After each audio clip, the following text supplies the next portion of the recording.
Budget 2025 को लेकर हमारी खास पेशकश चर्चा लगातार जारी है, लेकिन उससे पहले इस वक्त बड़ी खबर यह आ रही कि बजट में बढ़त के बाद बाजार फिसला। सेंसेक्स 300 अंक, वहीं निफ्टी 23,450 के नीचे आ गया है। मिडिल क्लास को वहीं राहत मिली है, सेंसेक्स गिरा है। बजट से शेयर बाजार में उत्साह नहीं दिखाई दे रहा है। अब इलेक्ट्रिक ट्रक इनकी कीमतें कम होगी, जो $150 पर किलोवाट पर आवर थी वो $105 पर किलोवाट पर आवर आई है, वो $100 के नीचे जाएगी और इलेक्ट्रिक के वाहन और लोकप्रिय बनेंगे, प्रदूषण से मुक्ति मिलेगी और देश में नए रोजगार निर्माण होंगे। इसके लिए भी उन्होंने विशेष रूप से जो टैक्स में रियासत दी है वो निश्चित रूप से बहुत उपयोगी है। मैं निर्मला जी का बहुत अभिनंदन करता हूं और प्रधानमंत्री मोदी जी के नेतृत्व में आत्मनिर्भर भारत, $5 ट्रिलियन की इकोनॉमी और विश्व की हम तीसरी अर्थव्यवस्था बनने की प्रक्रिया में है, उसमें निश्चित रूप से हम कामयाब होंगे, ऐसा विश्वास व्यक्त करता हूं। नमस्कार। ऐलान हुआ है 100 जिलों को कवर किया जाएगा, उपज को बढ़ाया जाएगा, दालों के उत्पादन बढ़ाने पर फोकस, सब्जी फल के लिए खास कार्यक्रम, कपास के लिए 5 साल के लिए मिशन का ऐलान हुआ है। असम के नामरूप में नया यूरिया प्लांट लगेगा। डेयरी और मछली पालन के लिए 5 लाख रुपए तक का लोन। समुद्री उत्पाद सस्ते होंगे। कस्टम ड्यूटी 30% से घटाकर 5% की गई। अंडमान निकोबार और गहरे समुद्र में मछली पकड़ने को बढ़ावा।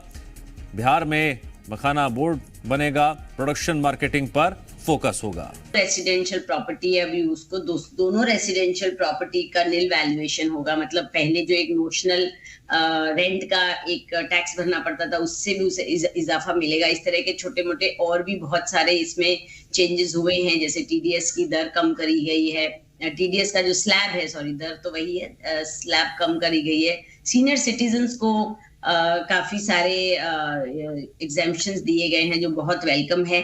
तो इस तरीके से ओवरऑल जो मध्यम वर्गीय टैक्स पेयर है उसके लिए बहुत वेलकम ये पूरा मूव हुआ है और ये धीरे धीरे एब्जॉर्ब हो रहा है, बिकॉज बहुत अनएक्सपेक्टेड था। तो हर तरीके से अब जो डिस्पोजेबल इनकम है, इसका इफेक्ट बहुत लॉन्ग टर्म होगा, धीरे धीरे पता चलेगा। क्योंकि अब हर एक निवेशक के पास, जैसे आपने सही किया, जो यूथ के लिए जो सारे स्टार्टअप्स और सब लगाए, उनकी इनकम बढ़ेगी, तो उनके पास अब टैक्स कम भरने के चलते उनके पास डिस्पोजेबल इनकम ज्यादा होगी। इनकम ज्यादा होगी तो वो नेचुरली कंजम्पशन ज्यादा करेंगे, कुछ कंजम्पशन करेंगे, कुछ सेविंग करेंगे और धीरे धीरे इन्वेस्टमेंट भी ज्यादा करेंगे। तो ये ओवरऑल एक विशियस सर्कल बनेगा, क्योंकि अभी तक मार हमेशा टैक्स की लगती रही है। अगर टैक्स भरने की बजाय हमारे पास इनकम ज्यादा होगी तो उसका उपयोग तो होगा। इसी तरह देश का विकास एक इट इज अ साइकिल, उसमें हमें आगे चल के पता चलेगा। It was a very welcome.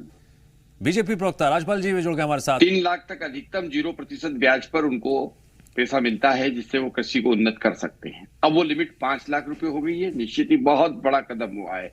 एक लंबे समय से किसानों के बीच की ये बात थी, जो मोदी जी तक पहुंची और निर्मला सीतारमण जी के माध्यम से वो पूरा हुआ।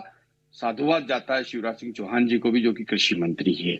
निश्चित तौर पर यह जो हमारा आज का बजट है, ये विकसित भारत बजट है 2025 का, और विकसित भारत का बजट ये मोदी जी के ज्ञान पर आधारित है, जो कि आत्मनिर्भर भारत बनाने का काम करेगा।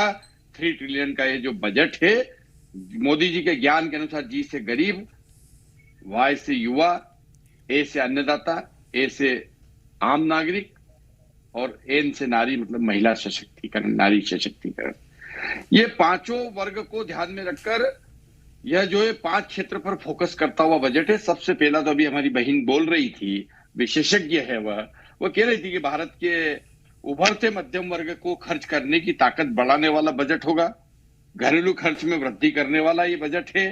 निजी क्षेत्र के विकास को बढ़ावा देने वाला ये बजट है और सुरक्षित और समावेशी विकास के मार्ग को सुनिश्चित करने वाला ये बजट है।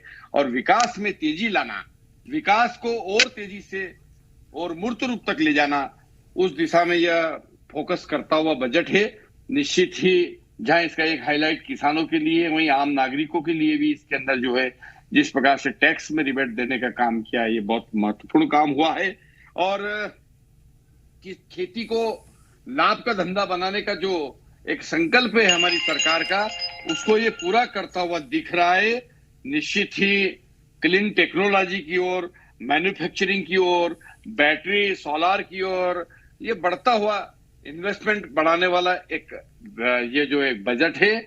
एजुकेशन में भी आईआईटी को जिस प्रकार से उन्नत करने की बात कही गई है, मेडिकल की सीट्स बढ़ाने की बात कही गई है कि पहले साल में हम 10,000 सीटें बढ़ाएंगे मेडिकल की, और आने वाले 5 साल में 75,000 सीटें देश के अंदर बढ़ेगी, एक बड़ी बात है।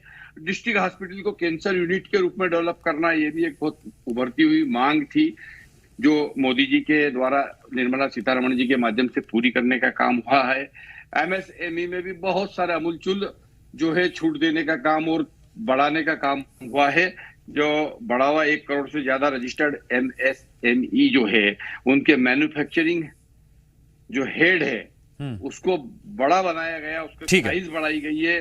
रोजगार, क्रेडिट गारंटी को कवर करने का माइक्रो जो राजपाल जी जो रिएक्ट करता है ना, वो अगर बाजार से रिलेटेड कोई भी टैक्स में चेंजेस आते तब करता। अगर आप कोई कैपिटल गेन की बात होती है कि जो बिल्कुल नहीं हुई इस बजट में, जो बहुत सरप्राइजिंग है, बिकॉज हर बजट में कुछ ना कुछ कैपिटल गेन्स को लेके ट्वीक होता है। वो इस बार नहीं हुआ। एसटीटी को लेके कोई बात होती तो होता, पर बिल्कुल भी स्टॉक मार्केट को टच ही नहीं किया गया, इसलिए शायद स्टॉक मार्केट उसको रिएक्ट नहीं कर पा रहा ठीक से। पर जैसे जैसे ये न्यूज एब्जॉर्ब होगी कि अब डिस्पोजेबल इनकम लोगों के पास ज्यादा होगी और वो ज्यादा स्पेंड कर पाएंगे, तो उसका रिएक्शन आएगा। I think we should wait and watch, इसको थोड़ा समय देना चाहिए। और प्लानिंग के लिहाज से फाइनेंशियल प्लानिंग एक प्रोसेस है, जो इस तरह के कोई भी बजट से साल दर साल जो बजट आएंगे उनके हिसाब से वो चेंज नहीं हो सकता, क्योंकि हमारे गोल्स वही रहेंगे। हाँ, आपको इन्फ्लेशन की दरों में जो चेंजेस आते हैं जिसकी वजह से आपकी फाइनेंशियल प्लानिंग में चेंज आएगा, उसका आपको ध्यान रखना बहुत जरूरी है। मगर इस बजट से जो इनकम लोगों की बढ़ी है और टैक्स स्लैब जो बढ़ा है और इनकम अब ज्यादा होगी, उससे डेफिनेटली वो ज्यादा इन्वेस्ट कर पाएंगे। तो मुझे लगता है कि आप डिस्पोजेबल इनकम जो हाथ में ज्यादा आ रही है उसे ज्यादा खर्च ना करें, उसको निवेश करें सही तरीके से, ताकि आप अपने हर लक्ष्य की तरफ बहुत आराम से पहुंच पाएं। क्योंकि जो टैक्स स्लैब बन के आए हैं वो भी बहुत ही बेहतरीन है। यानी 25 लाख की इनकम के बाद आपको 30%। अच्छा, नितिन गडकरी जी कह रहे थे कि इलेक्ट्रिक कार्स बूम करेंगी, मतलब मुहैया कराया जाएगी। और जो स्किल एक्सीलेंस के लिए जो अलग एक बजट दिया है, तो हर चीज का धीरे धीरे आएगा। मगर फिलहाल शेयर मार्केट शायद परेशान है कि उन्हें बिल्कुल भी डायरेक्टली टच नहीं किया गया। ठीक है राजपाल जी, ईवी बैटरी सस्ती हुई होगा निश्चित तौर पर। जहां एक तरफ टैक्स को रिबेट देने की बात हुई है कि 12 लाख रुपए तक अब कोई टैक्स नहीं देना है, स्टैंडर्ड एग्जम्पशन मिलाकर 12,75,000 रुपए तक अब कोई टैक्स नहीं देना है।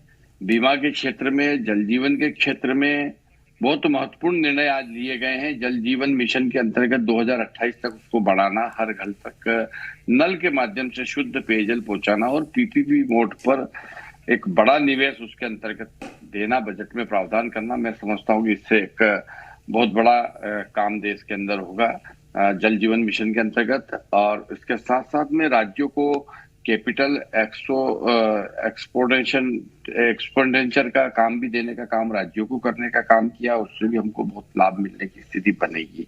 जिस प्रकार से अब जो है रोजगार और क्रेडिट गारंटी के क्षेत्र में इसको कवर करने के लिए भी जो लिमिट बढ़ाने का काम इस बजट में हुआ है। माइक्रो और स्मॉल इंटरप्राइजेस जो अभी तक 5 करोड़ का उनको वो था गारंटी, वो बढ़कर 10 करोड़ करने का काम हुआ है। ऐसे ही लघु उद्योग और स्मॉल उद्योग स्थापित करने की लिमिट भी 25 करोड़ तक बढ़ाकर करने का काम हुआ है। रोजगार को भी इसमें अवसर मिलने का काम होगा, वृद्धि होने का काम होगा। इसके साथ साथ में कृषि से संबंधित जो खाद्य मैन्युफैक्चरिंग के जो प्रोजेक्ट्स है और मैन्युफैक्चरिंग के लिए जो उन्होंने प्रावधान करने का काम किया है इस बजट के अंदर, फूड मैन्युफैक्चरिंग मिशन के तहत मैं समझता हूं कि वह भी अब जो है जिस हिसाब से उसके अंदर बजट में प्रावधान हुआ है उसमें बढ़ने का काम होगा। पीएम धन धान्य योजना के तहत 100 जिले ऐसे चिन्हित करने का काम देश में हुआ है कि जहां पर कृषि को और अच्छे से मजबूती देने का काम होगा, जहां पर समीपवर्ती जो फसलों को देखकर और उसको करने वाले हैं।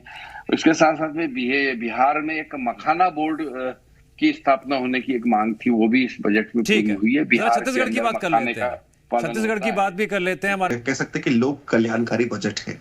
जिस प्रकार हम कहें सबसे महत्वपूर्ण विषय आम आदमी, मध्यम वर्गीय व्यक्ति, जिसके लिए अब टैक्स की जो सीमा है, जिस पर कोई टैक्स नहीं लगेगा, वो है 12 लाख रुपए। और क्योंकि इसमें अगर हम कह सकते हैं कि 75 तरह के एग्जम्पशन जोड़ दें तो लगभग 12,75,000 रुपए सैलरी व्यक्ति के लिए, तो मोटा मोटा 13 लाख रुपए का निश्चित रूप से जनता को लाभ मिल रहा है कि 13 लाख कमाने वाले को कोई टैक्स नहीं देना पड़ेगा।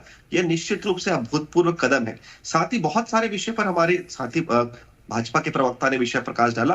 देखिए, महत्वपूर्ण विषय मैं बताना चाहता हूं जिस पर मैं उल्लेख करूंगा, हमारे साथी कर रहे थे। देखिए, केंद्र सरकार लगभग 1.5 लाख करोड़ रुपए 50 साल तक राज्यों को प्रदान करेंगे, वो भी इंटरेस्ट फ्री, ताकि वो कैपिटल एक्सपेंडिचर में खर्चा कर सके। तो विपक्षी पार्टियां आरोप लगा रहे हैं कि बिहार पर बहुत ज्यादा फोकस किया गया। किस पर? बिहार पर बहुत ज्यादा फोकस किया गया, विपक्षी पार्टियों का आरोप है। नहीं, मैं इसलिए क्लियर करना चाह रहा हूं, ये आरोप लगेगा, इसलिए मैंने पहले कहा कि लगभग 1.5 लाख रुपए 50 साल तक बिना ब्याज के केंद्र सरकार राज्य सरकारों को दे रही है। और आप ही के वक्त तो मैंने बहुत गंभीरता पूर्वक सुना कि आसाम में यूरिया प्लांट बनाए जाएंगे जिसकी कैपेसिटी 12 लाख मीट्रिक टन होगी। तो निश्चित रूप से प्रत्येक राज्य को कुछ ना कुछ मिला है। केवल बिहार पर आरोप लगाना निश्चित रूप से इनकी संकुचित मानसिकता को प्रदर्शित करता है। एक महत्वपूर्ण विषय मैं कहना चाहता हूं कि देखिए, इस बजट में कहा गया है कि प्रत्येक सरकारी गवर्नमेंट स्कूल पर ब्रॉडबैंड कनेक्टिविटी का दायरा उपलब्ध कराएंगे, ताकि जो बच्चे हैं वो अब उन्नत शिक्षा की ओर आगे बढ़े। तो ये तो किसी राज्य विशेष के लिए नहीं है, प्रत्येक विद्यार्थी के जो है उज्जवल भविष्य के लिए, जैसे विद्यार्थी जो हमारे देश के निर्माण करता है, उनके भविष्य को उज्जवल बनाने के लिए, देश को आगे बढ़ाने के लिए प्रत्येक राज्य के प्रत्येक गवर्नमेंट स्कूल में यह व्यवस्था उपलब्ध कराई जाएगी। देखिए, बहुत सारे विषय है। विशेष रूप से बात करता हूं तो देखिए, शिक्षा के बजट में बढ़ा दिया गया है, जिससे आगे चल के उनको ग्रो करने के लिए भी प्रोत्साहन मिले। साथ ही साथ स्टार्टअप्स और नए इनोवेशन, नए आइडियाज, टेक्नोलॉजी, इसके लिए भी प्रावधान किया गया है। तो लिक्विडिटी तो स्वाभाविक रूप से बढ़ेगी। लोन की सुविधा अलग अलग क्षेत्र में, गरीबों को जो हाथ गाड़ी या फेरी पे अपना काम करते हैं, उसको स्वनिधि योजना से और अधिक लाभ मिले। मुद्रा लोन्स की सीमा शुल्क बढ़ा दी गई है। एक प्रकार से हर एक व्यक्ति को और अधिक पैसा हो, और मिडिल क्लास की जेब में और पैसा डालने से तो स्वाभाविक है लिक्विडिटी बढ़ेगी। 1 लाख करोड़ सीधा मिडिल क्लास को सौगात दी गई है। पीयूष जी, लेकिन आप तो बोल रहे हैं कि बहुत अच्छा बजट है, रिमार्केबल है, बट आपके विपक्ष के दोस्त कह रहे हैं कि ये तो बिल्कुल दिशाहीन बजट है और इसमें कुछ भी नहीं है सिवाय लॉलीपॉप के। भाई साहब, विपक्ष को तो अब आलोचना करना पड़ेगा ही। वो कैसे कह सकते हैं कि बहुत बढ़िया बजट है, पर आप आलोचना में देखिए कोई दम नहीं है। कोई आलोचना किस चीज की कर रहे हैं? क्या वो दुखी है कि मिडिल क्लास को, कि दिल्ली के रहने वाले हर व्यक्ति को इनकम टैक्स में इतनी बड़ी छूट दी गई है? क्या अरविंद केजरीवाल जी इस बात से दुखी है कि दिल्ली के मिडिल क्लास को लाभ मिलेगा? क्या राहुल गांधी जी, सोनिया गांधी जी इस बात से दुखी है कि भारत के मिडिल क्लास को लाभ मिलेगा, भारत के स्टार्टअप्स को लाभ मिलेगा, भारत के किसानों को लाभ मिलेगा, भारत में जो स्टार्टअप्स की दुनिया से जुड़े हुए युवा युवती है उनको और प्रोत्साहन मिलेगा? क्या उनको दुख हो रहा है कि भारत में पर्यटक ज़्यादा आएंगे?